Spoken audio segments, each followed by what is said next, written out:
السلام عليكم ورحمة الله وبركاته. بسم الله الرحمن الرحيم. الحمد لله رب العالمين والصلاة والسلام على رسول الله أما بعد. اللہ کی قدرت سے آپ نے پارے کی تلاوت کی ہے. اس کا مقصد تھوڑا سا یہ ہے، اس کے ابتدا میں اللہ تعالیٰ نے اہم بات کی طرف اشارہ کیا، فرمایا لیؤمنوا الا ان یشاء اللہ، یہ لوگ ایمان نہیں لائیں گے جب تک اللہ نہیں چاہے. تو اس میں اللہ تعالیٰ نے ہدایت کی نسبت اپنی طرف کی ہے، یعنی اس وقت بھی ان کو ہدایت ملے گی جب اللہ چاہے. وہاں ظاہر بات ہے، اس کو سمجھنے کے لیے آپ دو واقعات پر نظر رکھیں. ایک ابو طالب کا واقعہ، جنہوں نے 8 سال سے آپ کی پرورش کی. جب آپ صلی اللہ علیہ وسلم کی 8 سال تھی تو ابو طالب نے ان کی پرورش کی. کب تک کی؟ اپنے انتقال تک اللہ کے نبی کی حمایت کرتے ہیں. جب شعیب ابی طالب نے 3 سال کا قید کر لیا گیا تھا مسلمانوں کو، تو اس وقت ابو طالب رات میں وہ اللہ کے نبی کے بستر پہ جاتے اور کہتے کہ محمد صلی اللہ علیہ وسلم تو میرے بستر پہ سو جاؤ، میں تمہارے بستر پہ سو جاؤں گا، کیونکہ دشمن تمہارے بہت زیادہ ہے. کوئی دشمن تم کو قتل کرنے کے لیے آئے تو میں مارا جاؤں اور تم بچ جاؤ. اللہ محبت کی انتہا ہے، لیکن ہدایت ہم کو نصیب نہیں. اللہ کے نبی سے بڑھ کر کوئی سمجھا سکتا ہے توحید کی بات؟ یہاں تک کہ جب وہ بستر موت میں پڑے ہوئے تھے، انتقال ہو رہا تھا، اللہ کے نبی صلی اللہ علیہ وسلم کو پتا چلا کہ آپ مجھے گھر گئے کمرے میں گئے تو دیکھا کہ پورے مکے کی سردار ان کے ارد گرد بیٹھے ہوئے. اللہ کے نبی صلی اللہ علیہ وسلم نے دروازے میں کھڑے ہو کر کہا یا امی قل لا الہ الا اللہ، اے میرے چچا ایک بار لا الہ الا اللہ کرو، جب قیامت کے دن میں اللہ سے جھگڑا کروں گا کہ میرے چچا نے کلمہ پڑھا تھا. چچا جواب نہیں دیتے، ایسے دیکھ کے اپنے پیچھے بندی کر دیتے. اللہ کے نبی صلی اللہ علیہ وسلم سمجھے کہ شاید یہ سب لوگوں کو دیکھ کر بڑے بڑے سردار بیٹھے ہوئے ہیں، اللہ کے نبی نہیں پڑھ رہے ہیں. آپ سب کو پھیلاتے ہوئے چچا کے قریب آتے ہیں اور اپنا کام چچا کے منہ کو لگاتے کہتے ہیں کہ چچا زور سے نہ پڑھتے نہ پڑھو، آہستہ سے ایک بار کہو، صرف ایک بار لا الہ الا اللہ. تو کفار مکہ جو بیٹھے ہوئے تھے کہنے لگے کہ ابو طالب کیا باپ دادا کے دین کو چھوڑ دیں گے؟ بچے کی بات میں اپنے بھتیجے کی بات میں آ گیا، اپنے باپ دادا کے طریقے کو چھوڑ دیں گے؟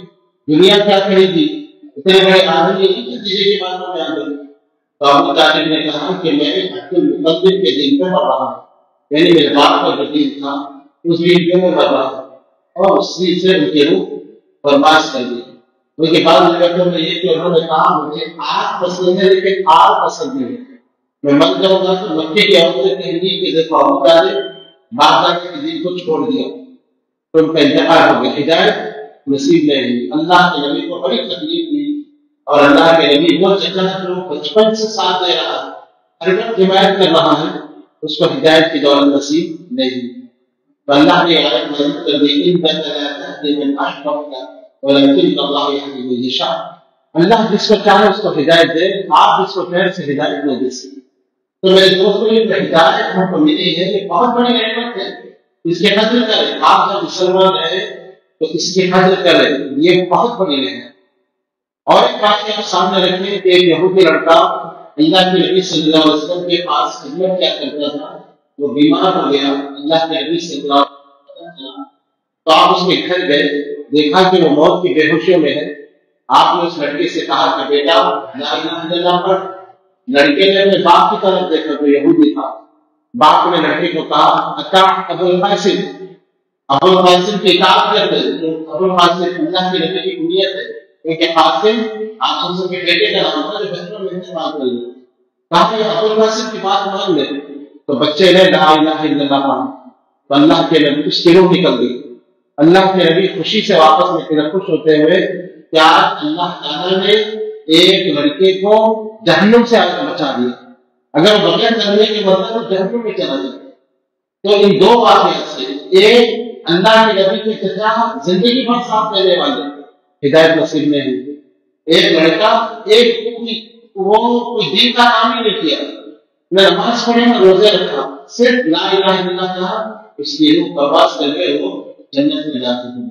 تو اس لیے اللہ نے جو نعمت ہدایت کی دی ہے اس پر غرور نہیں کرنا چاہیے، اللہ کا شکر ادا کرنا چاہیے، اور بار بار یہ دعا پڑھتے رہتے ہیں، یا مقلب القلوب ثبت قلبی علی دینک، اے دلوں کے پھیرنے والے ہمارے دل کو تو اسلام میں ثابت قدم رکھے۔ آج ہم ہدایت پہ ہیں، پتہ نہیں کل ہمارے ساتھ کیا معاملہ ہو جائے، آج ہمارے بچے ہدایت پہ، پتہ نہیں کل کیسے ہو جائے۔ اور یہ تو ایسے فکروں کا دور ہے کہ اپنے بہت سارے مسلمان جو مسلمان تھے آج ٹی وی میں یہ انٹرویو دیتے ہوئے نظر آتے ہیں کہ ہاں ایکس مسلم ہے، لا حول ولا قوت الا باللہ۔ مسلمان نوجوان کیا کہہ رہے ہیں؟ ہم ایکس مسلم، یعنی ہم پہلے مسلمان تھے اب مسلمان نہیں ہیں۔ ایسے فکروں کا دور۔ اور میرے دوستوں، آپ تعریف کریے نظام آباد کا ایک لڑکا جس کو میں جانتا ہوں، اس کا نام ہے نظام، ان کے والد اہل حدیث، ان کے والدہ اہل حدیث ہے، اور وہ بچپن سے نماز پڑھنے آتا ہے، یہی مسجد کا مصلی ہے۔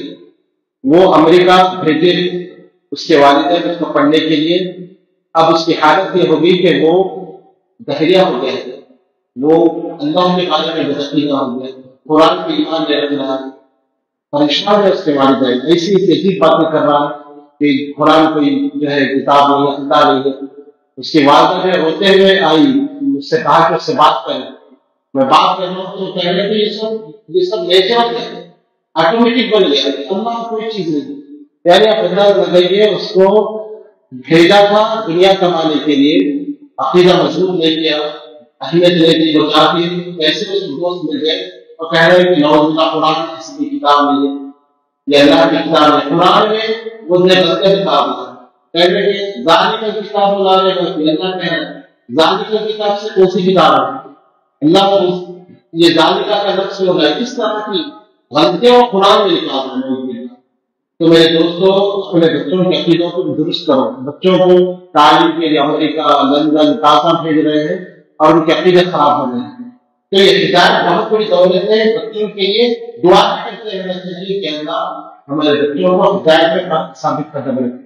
اسی لیے نماز میں ہم کو جو دعا سکھائی گئی، ہر وقت ہم کیا دعا پڑھتے ہیں سورہ فاتحہ میں؟ جی اہدنا الصراط المستقیم، یہ غور سے پڑھے۔ ہماری حالت یہ ہے کہ ہم یہ پڑھتے رہے، دماغ میں غور ہوتا ہے، غور نہیں کرتے، تدبر نہیں کرتے، پڑھ رہے ہیں، بچوں کو توحید نہیں سکھاتے، لوگ ہدایت سے گمراہ ہو رہے ہیں۔ تو یہاں اللہ تعالیٰ نے بہت بات کہی، فرمایا پہلی آیت میں ہی کہ یہ ہدایت کا معاملہ جو ہے اللہ تعالیٰ کے اوپر ہے، اللہ جس سے چاہے ہدایت ہے۔ اس کے بعد دوسری آیت میں کہا گیا کہ ہم نے نبیوں میں ہر نبی کے دشمن ہم نے پیدا کیے، عدو شیاطین الانس والجن، دشمن انسانوں میں سے بھی ہے اور جنوں میں سے بھی، ہر نبی کے دشمن۔ جب نبی کے دشمن ہو سکتے ہیں، میری اور آپ کی کیا حیثیت ہے؟ اگر ہمارے دشمن ہے تو اس سے کیا ہوتا ہے؟ اللہ تعالیٰ فرماتا ہے کہ ہر نبی کے ہم نے دشمن بنائے تھے۔ اس کے بعد کہا وَإِن تُطِعْ أَكْثَرَ مَن فِي الْأَرْضِ يُضِلُّوكَ عَن سَبِيلِ اللَّهِ، اگر آپ زمین میں رہنے والے اکثر لوگوں کی اطاعت کریں گے تو آپ کو سیدھے راستے سے گمراہ کر دیں گے۔ آپ یہ مت دیکھو کہ زیادہ لوگ ایسے کر رہے ہیں، اکثر یہ تو گمراہ ہوتی ہے، اکثر کی طرف مت دیکھو۔ اللہ تعالیٰ کے پاس کوالٹی کی اہمیت ہے، کوانٹٹی کی اہمیت نہیں ہے۔ زیادہ لوگ کی جان وہ مت دیکھو۔ آج بہت سارے لوگ کہتے ہیں کہ اہل حدیث نہیں نکلے، دوسری جماعت کے لوگ زیادہ ہیں، کیا وہ غلط ہیں؟ تم اہل حدیث نہیں ہو، یہ نہیں۔ ہاں اگر تھوڑا ہی ہو تو وہاں سے کوالٹی اور کوانٹٹی کا یہاں پہ اللہ نے فرق بتایا اور فرمایا کہ اللہ کے نبی نے کہ میں نے معراج کے موقع پر دیکھا کہ انبیاء کے ساتھ ان کی امت تھی اور بعض نبی کا ایسے کے ساتھ ایک ہی آدمی نہیں تھا، زندگی بھر دعوت دیتے رہے لیکن ایک آدمی بھی اسلام قبول نہیں کیا، اکثریت گمراہ تھی۔ تو فرمایا کہ اگر آپ دنیا میں اکثر لوگوں کی پیچھے کریں گے تو آپ کو گمراہ کر دیں گے۔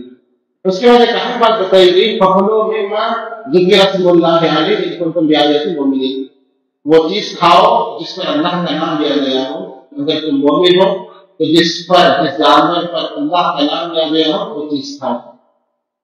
اگر ہمیں پتہ نہیں ہے کہ ہم کوئی چیز کھا رہے ہیں، پتہ نہیں اللہ کا نام لیا گیا ہے کہ نہیں، تو بسم اللہ کہہ کر کھا لینے کا آپ صلی اللہ علیہ وسلم نے حکم دیا ہے۔ تو اس کے بعد اللہ تعالیٰ نے حرام چیزوں کو بھی ذکر کیا کہ حرام کیا کیا ہے، اس سے پہلے بھی آتا ہے اور مشہور ہے کہ حرام چار چیزیں قرآن کے اندر، ایک ہے میتہ مردہ، اور دوسرا خون، تیسرا خنزیر کا گوشت، اور چوتھا جو غیر اللہ کے نام سے ذبح کیا گیا۔ مردار سے مراد کیا ہے؟ مردار سے مراد وہ حلال جانور جو بغیر ذبح کیے مر گیا ہو، حلال جانور جو بغیر ذبح کیے مر گیا ہو وہ مردار ہے۔ اور اس طرح اللہ تعالیٰ نے اور بھی تفصیل بیان کی، جو گلا گھٹنے سے مر جائے حلال جانور ہے، گلا گھٹ کے مر جائے وہ بھی حرام ہے، کوئی اوپر سے گر کے جانور مر جائے وہ بھی حرام ہے، اگر جانور کے سر مار کر جانور مر جائے تو وہ بھی حرام ہے۔ اس طرح حرام جانوروں کی اللہ تعالیٰ نے فہرست بنائی ہے، حلال جانور کھاؤ۔ اور حلال جانور کون سے ہیں؟ آپ صلی اللہ علیہ وسلم نے اس کی نشاندہی کی، بلکہ قرآن کی آیت میں بھی ہے کہ جس جانور کے دانت لوٹے میں رہتے ہیں وہ جانور حرام ہے۔ حلال اور حرام کی فرق آپ کو جاننا ہے، تو جس جانور کے دانت نوکیلے اور تیز رہتے ہیں وہ جانور کیا ہے؟ ہمیشہ کے لیے حرام ہے۔ کون سے جانور ہے جس کے دانت تیز رہتے ہیں؟ شیر دانت تیز رہتے ہیں، حرام ہے۔ کتا اس کے دانت تیز رہتے ہیں، حرام ہے۔ اور جس جانور کے دانت چپتے رہتے ہیں، تیز نہیں رہتے، وہ جانور حلال ہے، جیسے بکری ہو گئے، گائے، بیل، بھینس، یہ جانور کا ایک بھی دانت نوکیلا نہیں رہتا، یہ جانور حلال ہے۔ اور اسی طرح پرندوں میں ہر پرندہ حلال ہے سوائے وہ پرندہ جو اپنے پیروں میں پکڑ کے کھائے۔ کوئی بھی چیز اپنے پنجوں میں پکڑ کے جو پرندہ کھاتا ہے وہ حرام ہے۔ کون سا پرندہ پیروں میں پکڑ کے کھاتا ہے؟ چیل ہو گیا، کوا ہو گیا، جو پرندے پیروں میں پکڑ کے کھاتے ہیں وہ پرندے حرام ہیں، اور جو چونچ سے کھاتے ہیں اپنی چونچ سے وہ پرندے حلال ہیں۔ تو اللہ تعالیٰ نے حلال اور حرام کی کا فرق بتایا۔ اس کے بعد اللہ تعالیٰ نے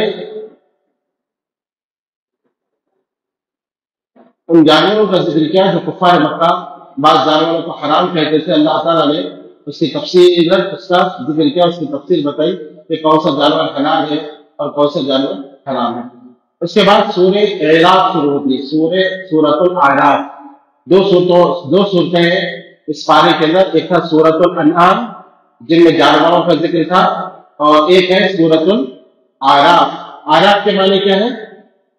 اعراف کے معنی بلندی کے ہیں، اعراف کے معنی بلندی۔ تو اللہ تعالیٰ نے اس صورت میں 3 لوگوں کا ذکر کیا ہے۔ کل قیامت کے دن 3 قسم کے لوگ رہیں گے۔ کتنے قسم کے رہیں گے؟ 3۔ ایک وہ لوگ رہیں گے جن کی نیکی بڑی ہوئی رہیں گی، گناہ کم رہیں گے، جسے اللہ تعالیٰ نے یہاں ذکر کیا، گناہ کم رہیں گے، نیکی بڑی ہوئی رہیں گی، وہ لوگ جنت میں جائیں گے۔ اور کچھ لوگ رہیں گے جن کے نیکیاں کم رہیں گے اور گناہ بڑے رہیں گے، وہ کہاں جائیں گے؟ جہنم میں۔ اور کچھ لوگ ایسے رہیں گے جن کے نیکیاں اور گناہ برابر رہیں گے، تو وہ اعراف پہ رہیں گے۔ اعراف کا مطلب جنت اور جہنم کے درمیان ایک دیوار ہے، اس کو ان کو رکھا جائے گا۔ ادھر جنتیوں کو دیکھیں گے تو ان کو سلام کریں گے، جنت کی نعمتیں کھا رہے ہیں اور جنت میں عیش و عشرت کے ساتھ زندگی گزار رہے ہیں، تو سلام کرتے رہیں گے ان کو۔ اب جہنم میں بھی طرف ادھر دیکھیں گے تو پناہ مانگیں گے کہ یا اللہ اس ظالموں کے ساتھ ہمارا حشر نہ کر۔ اس کی تفصیل اللہ تعالیٰ آگے بیان کر رہا ہے۔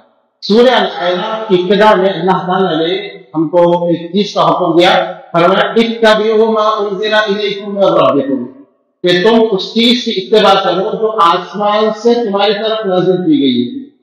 آسمان سے جو چیز نازل کی گئی ہے اسی کی پیروی کرو۔ آسمان سے کیا نازل ہوئی؟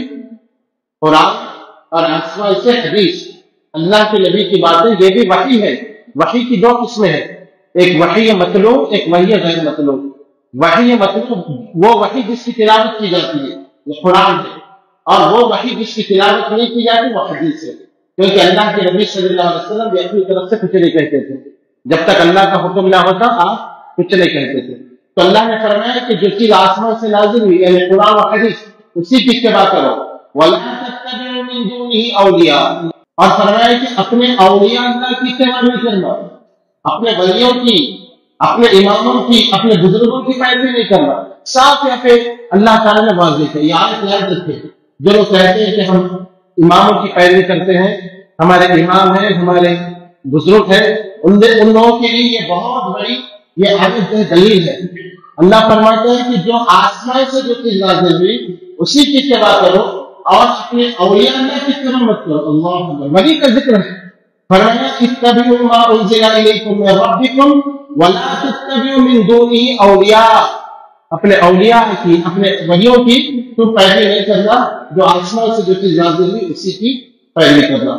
اس کے بعد فرمایا والوزن یومئذ الحق، کل قیامت کے دن اللہ تعالیٰ اپنا وزن رکھے گا، ترازو رکھے گا۔ فمن ثقلت موازینہ، جس کا وزن، جس کا ترازو میں نیکیاں، ایک نیکی بھی بڑھ جائے گی، ایک وزن بھی بڑھ جائے گا، فاولئک هم المفلحون، یہی لوگ کامیاب ہونے والے ہیں۔ اور وزن ذرہ برابر بھی اللہ تعالیٰ عمل کا وزن کرے گا، جیسے فرمایا فمن يعمل مثقال ذرة خيرا يره ومن يعمل مثقال ذرة شرا يره، ذرہ برابر کی نیکی کرے گا وہ بھی اپنی آنکھوں سے دیکھ لے گا، ذرہ برابر گناہ کرے گا وہ بھی اپنی آنکھوں سے دیکھ لے گا۔ ذرہ کس کو کہتے ہیں؟ ذرہ دنیا کی وہ سب سے ہلکی چیز جس کا وزن نہیں کیا جاتا۔ اس کی مثال آپ کو سمجھ رہے ہو تو آپ دن کے اندھیرے میں اگر اپنے کمرے میں بیٹھے ہو، دن کے اجالے میں اگر آپ اپنے کمرے میں بیٹھے ہو، کمرے میں مکمل اندھیرا ہو اور ایک چھوٹی سی سوراخ ہو، اس میں سے سورج کی روشنی آپ کے کمرے میں آ رہی ہو، آپ اس روشنی کی طرف دیکھیں تو آپ کو کوئی چیز اڑتے ہوئی نظر آتی ہے، باریک باریک ذرات، اتنے وہ باریک ہوتے ہیں کہ اگر آپ اس کو پکڑنے کی کوشش کریں تو بھی آپ نہیں پکڑ سکتے۔ تو اللہ نے فرمایا کہ اللہ کے ترازو میں اس کا بھی وزن کیا جائے گا، اتنا ہلکی چیز کا۔ اللہ اکبر۔ اسی لیے ہمیں زیادہ سے زیادہ نیکیاں کرنے کی کوشش کرنا چاہیے اور ہر چھوٹے چھوٹے گناہوں سے بچنا چاہیے، اس لیے کہ چھوٹے چھوٹے گناہ بھی انسان کو جہنم میں لے جا سکتے ہیں، اور ہر چھوٹی نیکی کو کرنا چاہیے اس لیے کہ چھوٹی چھوٹی نیکی بھی انسان کو جنت میں لے جا سکتی ہے۔ اب انداز لگی ہے کہ ذرہ برابر نیکی بڑھ گئی جنت میں چلا گیا، اور ذرہ برابر گناہ بڑھ گیا وہ جہنم میں چلا گیا۔ اس کے بعد اللہ تعالیٰ نے آدم علیہ السلام کی پیدائش کا ذکر کیا اس سورت کے اندر کہ ہم نے آدم علیہ السلام کو اپنے ہاتھ سے بنایا، پھر اس نے روح پھونکی اور پھر فرشتوں سے کہا کہ آدم کو سجدہ کر، سب نے سجدہ کیا، لیکن شیطان ابلیس تھا، اس نے سجدہ نہیں کیا۔ اللہ نے کہا کہ ابلیس اس چیز نے تجھے اس چیز کو سجدہ کرنے سے روکے رکھا جس کا میں نے حکم دیا تھا، میرا حکم آنے کی بات وہ کیا چیز تھی کہ تو سجدہ کرنے سے رک گیا؟ تو ابلیس نے کیا کہا انا خیر منک، یا اللہ میں سے بہتر ہوں، خلقتنی من نار، کیونکہ تو نے مجھ کو آگ سے بنایا، وہ خلقتہ من طین، اور اس کو مٹی سے بنایا، اور مٹی آگ سے بڑھ کے ہے کیونکہ آگ اوپر جاتی ہے مٹی نیچے رہتی ہے، اس نے اپنے دماغ کو لڑایا۔ تو اللہ تعالیٰ نے فرمایا کہ تو یہاں سے نکل جا، تکبر کر رہا ہے، غرور کر رہا ہے، نافرمانی کر رہا ہے، تو ذلیل ہو کے یہاں سے نکل جا۔ تو شیطان نے کہا کہ یا اللہ جب تو اس آدم کی وجہ سے ذلیل کر رہا ہے تو تجھے مہلت دے، مجھے قیامت تک کی مہلت دے، زندگی دے دے۔ تو اللہ نے اس سے کہا جا تجھے مہلت دے دی گئی۔ جب جیسے اس کو مہلت مل گئی وہ اللہ سے ایک وعدہ کرتا ہے، شیطان کہتا ہے کہ یا اللہ میں تیرے سیدھے راستے پر بیٹھ جاؤں گا، اب یہ آدم کی وجہ سے مجھے ذلیل کیا گیا، اب میں اس کی اولاد کو نہیں چھوڑوں گا، تیرے سیدھے راستے پر میں بیٹھ جاؤں گا۔ ثم لآتینہم من بین ایدیہم ومن خلفہم، پھر اس کے آگے سے اس کو بہکاؤں گا، اس کے پیچھے سے اس کو بہکاؤں گا، وعن ایمانہم وعن شمائلہم، اس کے دائیں طرف سے اس کو بہکاؤں گا، اس کے بائیں طرف سے اس کو بہکاؤں گا، ولا تجد اکثرہم شاکرین، اور تو اکثر لوگوں کو ناشکرا پائے گا۔ شیطان نے 4 صنفوں کا ذکر کیا، آگے سے، پیچھے سے، دائیں سے، بائیں سے، اوپر سے اور نیچے سے ذکر نہیں کیا۔ تو علماء کہتے ہیں اوپر سے شیطان اس لیے ذکر نہیں کیا، اوپر اللہ کی رحمتیں اترتی ہیں اوپر سے، کیونکہ اللہ تعالیٰ کہاں ہے؟ اللہ اوپر ہے، لیکن افسوس بہت سارے مسلمان کہتے ہیں کہ اللہ ہر جگہ ہے، اللہ دل میں ہے، یہ باطل عقیدہ ہے۔ تو اوپر سے اللہ کی رحمتیں اترتی ہے تو کیسے شیطان بہکا سکتا ہے؟ اس لیے اللہ اس نے اوپر کا ذکر نہیں کیا اور نیچے فکرے نہیں ہوتے۔ علماء کہتے ہیں اسی لیے حکم یہ دیا گیا کہ جب مارکیٹ میں جاؤ عورت پہ نظر کرو، اپنی نگاہوں کو نیچے کر لو، نیچے سے کوئی فطرہ نہیں ہوتا۔ شیطان چاروں طرف سے آ سکتا ہے، نیچے سے نہیں آ سکتا، اسی لیے نیچے نظریں کرنے کا حکم دیا گیا۔ تو 4 صنفوں کا اس نے ذکر کیا۔ تو اللہ تعالیٰ نے اس سے کہا کہ نکل جا ذلیل ہو کر، جو بھی تیری اتباع کرے گا میں تجھے اور تیری اتباع کرنے والوں کو میں جہنم سے بھر دوں گا۔ اب اللہ تعالیٰ نے آدم علیہ السلام سے کہا کہ تم جنت میں رہو، تم اور تمہاری بیوی، کھاؤ پیو، اور ایک درخت کے پاس نہیں جانا، اگر تم وہاں جاؤ گے تو ظالموں میں سے ہو جاؤ گے۔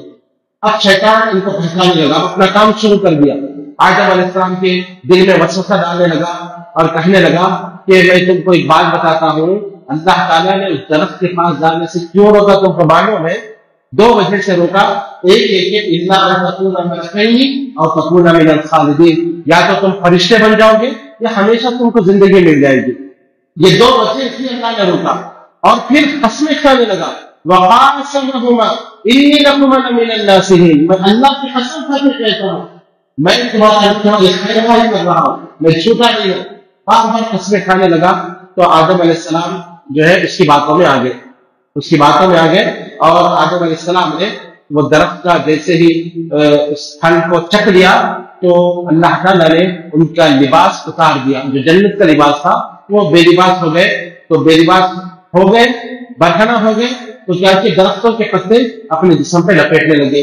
اللہ تعالیٰ نے ان کا آواز دے اور کہا الم انہکما ان تلکما الشجرہ، اے آدم و حوا، میں نے تم دونوں سے یہ کہا تھا اس درخت کے قریب نہ جانا، اور یہ بھی کہا تھا وَأَقُلْ لَكُمَا، اور میں نے تم دونوں سے یہ بھی کہا تھا إِنَّ الشَّيْطَانَ لَكُمَا عَدُوٌّ مُبِينٌ، شیطان تمہارا بڑا دشمن ہے. میں نے یہ بھی کہا تھا.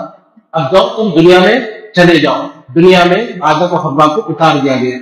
تو انہوں نے جو دعا کی، اللہ تعالیٰ نے دعا کو یہاں ذکر کیا. بہت سارے لوگ کہتے ہیں کہ آدم علیہ السلام نے عرش پہ اللہ کے نبی کا نام دیکھا تھا، اس کے وسیلے سے دعا کی تو اللہ نے ان کی دعا قبول کی. وہ غلط بات ہے. قرآن میں اس کا ذکر ہے. قرآن سورہ الاعراف آیت نمبر 23 اللہ نے فرمایا قال ربنا ظلمنا انفسنا. آدم علیہ السلام نے عاجزی کی، عاجزی سے دعا کرتے ہوئے کہا اے میرے رب، ہم نے اپنے نفسوں کو ظلم کیا ہے، وَإِن لَمْ تَغْفِرْ لَنَا، اگر تو ہم کو معاف نہ کرے، وَتَرْحَمْنَا، ہم پہ رحم نہ کرے، لَنَكُونَنَّ مِنَ الْخَاسِرِينَ، تو ہم خسارہ پانے والوں میں سے ہو جائیں گے. تو جب انہوں نے عاجزی اختیار کی، عاجزی سے دعا کی، تو اللہ تعالیٰ نے ان کی دعا کو قبول کیا. علماء کہتے ہیں یہاں پر آدم علیہ السلام کا بہت اونچا مقام تھا، اتنا اونچا مقام، اللہ نے ان کو اپنے ہاتھ سے بنایا، اللہ نے فرشتوں سے ان کو سجدہ کروایا، لیکن یہاں پہ معافی کے لیے ان کا کوئی مقام کام نہیں آیا، ان کا کوئی مرتبہ کام نہیں آیا. معافی مانگنے کے لیے ان کو کیا کرنا پڑا؟ اللہ کے سامنے شکرہ پڑا، عاجزی اختیار کرنا پڑی. اس سے معلوم ہوا کہ ہم اعلیٰ خاندان کے ہیں، ہمارا سلسلہ نسب یہ ہے، ہمارا خاندان ایسا ہے، ہم سید گھرانے کے ہیں، یہ سب کام آنے والا نہیں ہے. اللہ کی معافی اگر چاہتے ہیں تو اللہ کے سامنے عاجزی اختیار کرنا پڑے گا، اللہ کے سامنے گڑگڑانا پڑے گا، رونا پڑے گا، معافی مانگنا پڑے گا، ذلیل ہونا پڑے گا، تبھی اللہ معاف کرے گا. یہاں آدم علیہ السلام نے اپنے مقام کا ذکر نہیں کیا، یا اللہ اتنا اونچا میرا مقام ہے، ایک چھوٹی غلطی ہوگی، نہیں کہا یا اللہ میں نے اپنے نفس پہ ظلم کیا ہے، اللہ مجھ سے غلطی ہوگی، اگر تم معاف نہ کرے، مجھ پہ رحم نہ کرے تو یا اللہ میں خسارہ پانے والوں میں سے ہو جاؤں گا. اس کے بعد اللہ تعالیٰ مجھے اور آپ سے خطاب کرتے ہوئے ایک بات کہہ رہا ہے، یا بنی آدم، اے آدم کے بچوں، سب سے اللہ خطاب کر رہا ہے. فرمایا لا یفتننکم الشیطان، کہیں شیطان تم کو فکرے میں نہ ڈال دے، کما اخرج ابویکم من الجنہ، جیسے اس نے تمہارے باپ کو جنت سے نکال دیا ہو. اللہ نے ہماری غیرت کو للکارا ہے. شیطان اتنا سب دشمن ہے جس نے تمہارے باپ کو نہیں چھوڑا کہ تم اس کے بھٹکاوے میں مت ہو. اور انسان کی فطرت ہے جب باپ تک بات جاتی ہے تو انسان کی غیرت جو ہے جاگ جاتی ہے. آپ دیکھیں کبھی لڑائی جھگڑا ہو رہا ہو، اگر کوئی باپ کو بولا تو آدمی کیا کہتا ہے، ارے جو بول رہا ہوں مجھ کو بول، میرے باپ تک مت جا، میرے باپ کا نام مت لے، میرے باپ تک مت جا، مجھے جو بولنا ہے بول، گالی دینا ہے مجھ کو دے، میرے باپ کا گیا اچھی بات نہیں رہتی. تو اللہ تعالیٰ یہاں ہماری نفسیات کو جگا رہا ہے کہ دیکھو تمہارے باپ کو اسے جنت سے نکالا تھا کہ کبھی تم کو بھی وہ فتنے میں نہ ڈال دے، پھر تم اس کے ساتھ ہی بن گئے ہو. کیوں تم اس کی باتیں میں آ جاتے ہو؟ اس سے تمہارے باپ کو نہیں چھوڑا اور تم اس کی جو ہے نافرمانی اور اس کی اطاعت کرتے جا رہے ہو اور اللہ کی نافرمانی کرتے جا رہے ہو.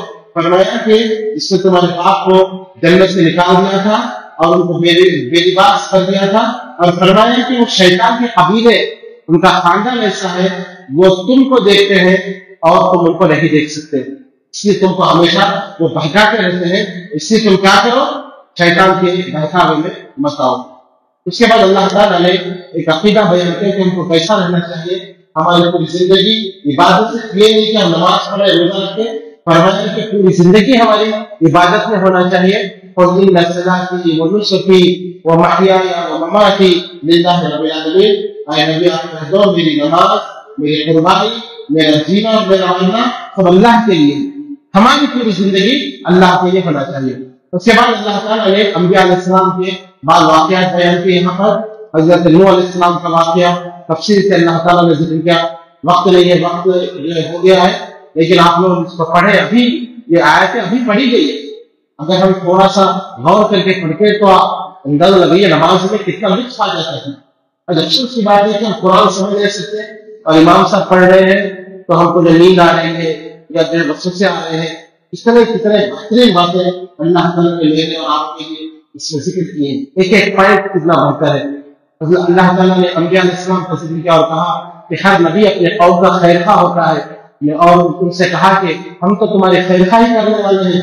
لیکن قوم نے اپنے خیر خواہ کو نہیں سمجھا اور قوم نبی کی دشمن ہو گئی تو اللہ تعالیٰ نے ان کو عذاب دیا. اس سے اللہ تعالیٰ درد دینا چاہتا ہے کہ جو تم کو دین کی باتیں بتا رہا ہے، قرآن و حدیث کی باتیں بتا رہا ہے، وہ تمہارا خیر خواہ ہے. اگر تم اس کی قدر نہیں کرو گے تو پھر اللہ کے عذاب میں تم مبتلا ہو جاؤ گے. جو بھی اس دنیا میں جو عالم ہے، جو قرآن و حدیث کو جاننے والے ہیں، جو نصیحت کرتے ہیں، خیر کی باتیں بتاتے ہیں، تو تم علماء کے دشمن مت بنو. جو عالم ہے، عالم سے دشمنی نہ کرو. اپنے خیر خواہ، تمہاری خیر خواہی کرنے والے کی تم بھی خیر خواہی کرو، اس کی مدد کرو، اس کی کیا پرابلم سے اس کو حل کرو، اس سے دوستی کرو، اس سے دشمنی مت کرو. کیونکہ جو قوم اپنے خیر خواہ کی دشمنی کر لیتی ہے اللہ تعالیٰ قوم کو عذاب دیتا ہے. یا اللہ نے اسی کا ذکر کیا. ہر نبی نے اپنے قوم سے کہا وَإِنِّي لَكُمْ مِنَ النَّاصِحِينَ، ہم تو تمہارے خیر خواہ ہیں، تم کو جہنم سے بچانے والے ہیں. قوم نے ان کی بات نہیں مانا تو نوح علیہ السلام کی قوم نہیں مانی. اللہ تعالیٰ نے ان کو جو ہے پانی کے ذریعے، طوفان کے ذریعے ہلاک کیا. اس طرح آگ علیہ السلام کی قوم نہیں مانی. اللہ نے اس کا ذکر کیا آگ علیہ السلام کا، تو اللہ تعالیٰ نے ہواؤں کے ذریعے تیز ہوائیں بھیجی. جو لمبے لمبے قد کے لوگ تھے، 60 ہاتھ کے یہ لوگ تھے، 60 میٹر سے ان کے قد، تو ہوا ایسی بھیجا کہ ہمارے کو ایسے اٹھا اٹھا کے پٹکی، ہوا جیسی پٹکتی ان کے سر ان کے تھڑ سے الگ ہو جاتے اور کھجور کے تنوں کی جیسا یہ لوگ لمبے لمبے کھڑے تھے. اس کے بعد اللہ تعالیٰ نے قوم سمود کا ذکر کیا اور شعیب علیہ السلام کی قوم کا ذکر کیا کہ شعیب علیہ السلام کی قوم جو ناک توڑ میں ڈنڈی مارتی تھی، اس کا گناہ کیا تھا کہ جو ہے لینا ہے تو زیادہ دیتے، دینا ہے تو کم دیتے. یہ سمجھانے لگے قوم نہیں مانی تو اللہ تعالیٰ نے ان کو عذاب سے دوچار کیا. آخر تک شعیب علیہ السلام کی قوم کا ذکر ہے. آخر میں جب عذاب آیا تو شعیب علیہ السلام نے اپنے قوم سے کہا یا قوم لقد ابلغتکم رسالات ربی ونصحت لکم، اے میرے قوم کے لوگوں، میں نے تو اپنے رب کا پیغام تم تک پہنچا دیا تھا اور میں تمہاری خیر نہیں کر رہا تھا. فکیف عصی علی قوم الکافرین، افسوس ہے تم پر، تم فیصلے کو قبول نہیں کرے.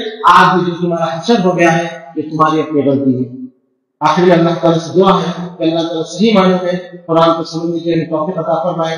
آمین یا رب العالمین. بارک اللہ لي ولكم في القرآن العظيم ونفعني وإياكم من الآيات والذكر الحكيم إنه تعالى جواد كريم ملك بر رؤوف رحيم.